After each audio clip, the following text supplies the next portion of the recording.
সকাল থেকেই দেখেছি দেশের বিভিন্ন স্থান থেকে শিক্ষার্থীরা এসে জড়ো হচ্ছেন এই শহীদ মিনার প্রান্তরে। এখনকার চিত্রটি যদি আমি আপনাকে একটু দেখাই, সেটি হচ্ছে আজকের এই আয়োজনটিকে সফল করার জন্য কিন্তু দেশের বিভিন্ন স্থান থেকে যারা জড়ো হচ্ছে তারা কিন্তু খণ্ড খণ্ড মিছিল নিয়ে এই শহীদ মিনার প্রাঙ্গণে এসে প্রবেশ করছেন এবং যারা এখানে যেই মূল মঞ্চটি প্রস্তুত করা হয়েছে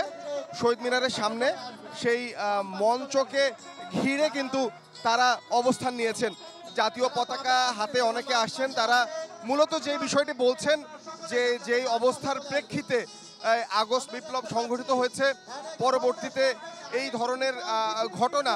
অর্থাৎ যেই অবস্থার প্রেক্ষিতে এই বিপ্লব হতে হয়েছে সেরকম পরিস্থিতি যেন বাংলাদেশে আর তৈরি না হয়, কেউ যেন রাষ্ট্র ক্ষমতা ব্যবহার করে কখনো অপশাসন চালাতে না পারে এবং এর পাশাপাশি জুলাই আগস্টে যারা গণহত্যার সাথে জড়িত ছিল তাদের সবার যেন বিচার হয়, সেই বিচারের বিষয়টি কিন্তু তাদের স্লোগানের মাধ্যমে উঠে আসছে। 3টার সময় মূল আনুষ্ঠানিকতা শুরু হওয়ার কথা আছে, তার আগে কিন্তু এখনো কিন্তু মানুষজন বিভিন্ন জায়গা থেকে আসছে। আপনি জানেন যখন আজকের 31 তারিখের এই কর্মসূচিটি ঘোষণা করা হয়েছিল তখন কিন্তু কথা ছিল জুলাই বিপ্লবের ঘোষণাপত্র এখান থেকে দেয়া হবে। পরবর্তীতে গতকাল রাতে আমরা দেখেছি একাধিকবার সিদ্ধান্ত পরিবর্তন হয়েছে, তবে একটা পর্যায়ে কিন্তু আজকের এই আয়োজনটি পিছিয়ে দেওয়া হয়েছিল। তবে আমরা কিন্তু গভীর রাতে তাদের ঘোষণা অনুযায়ী মার্চ ফর ইউনিটি যেটি তারা করছেন সেটিতে কিন্তু তারা আসেন এবং সরকারের পক্ষ থেকে গতকাল রাতে ঘোষণা দেওয়া হয়েছে যে একটি ঘোষণাপত্র দেওয়া হবে, সেখানেও কিন্তু বৈষম্য বিরোধী ছাত্র আন্দোলনের পক্ষ থেকে সমর্থন জানানো হয়েছে। সব মিলিয়ে এখনো শিক্ষার্থীরা আসছে, সাধারণ মানুষ আসছে বিভিন্ন জায়গা থেকে। 3টার সময় তাদের যে ঘোষিত সময় অনুযায়ী মূল আনুষ্ঠানিকতা শুরু হবে এই শহীদ মিনার প্রাঙ্গণে। জি স্যার, ধন্যবাদ আপনাকে। দর্শক, ইতিমধ্যে আমাদের আরেকজন সহকর্মী সুলতান মাহমুদ আরিফকে দেখতে পাচ্ছি স্ক্রিনে। আরিফ, জানতে চাইবো তরুণ যারা আসছেন, যারা বাংলাদেশের পতাকাকে হৃদয়ে ধারণ করেছেন, কেউ মাথায় ধারণ করেছেন, কেউ বা হাতে ঝুলিয়ে রেখেছেন, কি বলছেন আসলে তারা আজকের এই যে মার্চ ফর ইউনিটি থেকে তারা নতুনভাবে কি বলতে চাইছেন? তানভীর, ইতিমধ্যে শহীদ মিনার চত্বর যারা জুলাই অভ্যুত্থানে অংশগ্রহণ করেছেন তারা সহ তাদের পরিবারের যারা রয়েছেন তারা এবং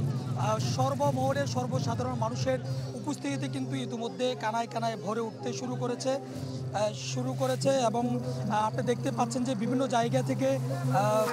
জায়গা থেকে যারা আজকের এই মার্চ ফর ইউনিটিতে যারা অংশগ্রহণ করছেন তারা তাদের যে মিছিল সেই মিছিলগুলো নিয়ে আসছেন এবং জুলাই অভ্যুত্থানে জুলাই বিপ্লবের সময় যে সমস্ত স্লোগানগুলো সেই সমস্ত স্লোগানগুলো তারা দিচ্ছেন এবং পাশাপাশি আমরা দেখেছি যে এখানে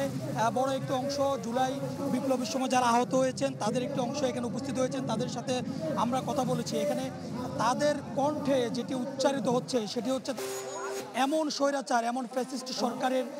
যে রাজত্ব সেটি কিন্তু তারা দেখতে চান না। তারা বাংলাদেশটাকে একটি সুন্দর সুষ্ঠু পরিবেশের একটি বাংলাদেশ দেখতে চান, গণতান্ত্রিক অধিকার সবার থাকবে এমন একটি বাংলাদেশ তারা দেখতে চান, সবার কথা বলার অধিকার থাকবে, মানুষের কথা বলার অধিকার থাকবে, ভোটের অধিকার থাকবে, এমন একটি বাংলাদেশ তারা চাচ্ছেন এবং সেটি জানান দেওয়ার জন্য প্রত্যেকটি ব্যক্তি এক একটি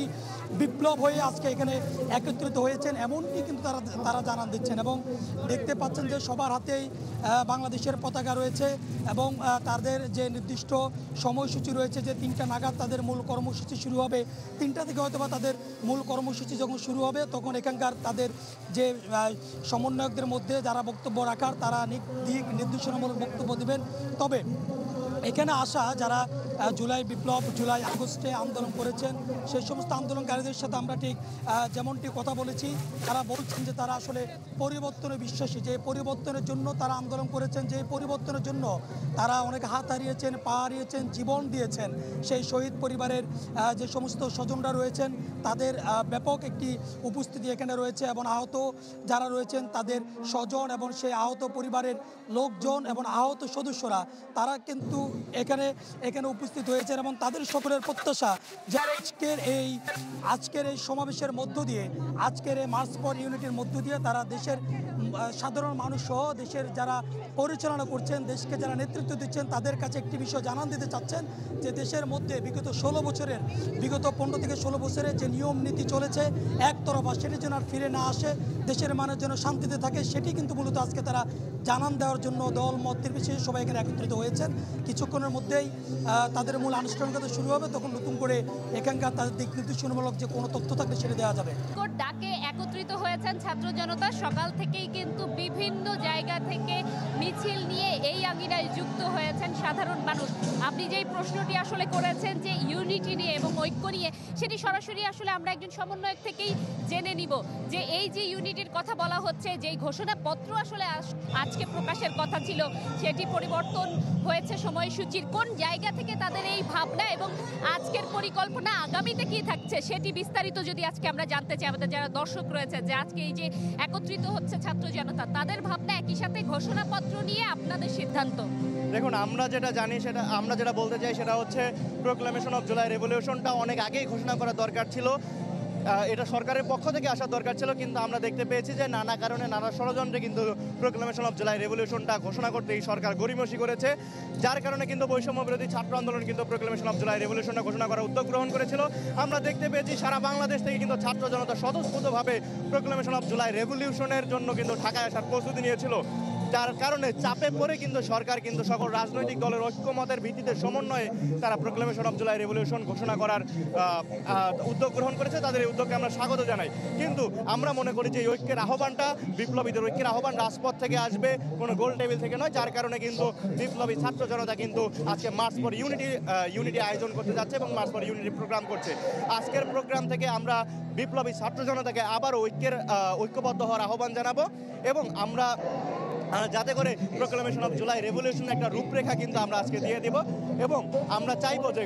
এই সরকারের পক্ষ থেকে যত দ্রুত সম্ভব এই প্রোক্লামেশন অফ জুলাই রেভলিউশনটা ঘোষণা করা হয়, তা না হলে আমরা যেরকমভাবে রাজপথে আমাদের অবস্থান জানান দিচ্ছি, আমরা রাজপথে আমাদের অবস্থান জানান দিয়ে যাবো। আসিফ আল ইসলাম, আপনাকে অসংখ্য ধন্যবাদ আমাদের সাথে যুক্ত হওয়ার জন্য। তানভীর, আরেকটি বিষয় জানিয়ে রাখি, এখানে কিন্তু সাধারণ মানুষ আসলে দলে দলে যুক্ত হচ্ছেন, ঢাকা এবং ঢাকার বাইরে থেকে বিভিন্ন জায়গা থেকে আসছেন। আমরা তাদের ভাবনার জায়গাটুকু জানতে চেয়েছিলাম, তাদের চোখে বাংলাদেশ কেমন দেখে কিংবা আগামীটা কেমন দেখে সেটি জানতে চেয়েছিলাম। তারা যেটি জানিয়েছেন যে আগামীতে যাতে মৌলিক চাহিদা নিয়ে প্রশ্ন ছুটতে না হয় সেরকম একটি বাংলাদেশের স্বপ্ন দেখেন তারা, এবং সিদ্ধান্তের জায়গা থেকে তারা বলতে চান যে যেই সংস্কারের কথা বলা হচ্ছে রাষ্ট্রীয় পর্যায়ে, সেটি যাতে প্রাতিষ্ঠানিক ভিত্তিক না হয়, এটি যাতে ব্যক্তি তথা রাষ্ট্র, সমাজ এবং একটি পরিবারেও যাতে সংস্কার আনা হয়, যাতে মানুষে মানুষে ভেদাভেদ ভুলে ধর্ম বর্ণ নির্বিশেষে যেই অসাম্প্রদায়িক বাংলাদেশের চেতনা মানুষ মননে লালন করতে চায়, সেই লালনের স্বপ্নটা যাতে শুধু স্বপ্নেই না থেকে যায়, মননে লালন করা লাল সবুজের এই চেতনা যাতে বাস্তব হয়ে ওঠে, সেই প্রত্যাশা তারা ব্যক্ত করেছেন। এই ছিল আমার কাছে এখান থেকে সর্বশেষ।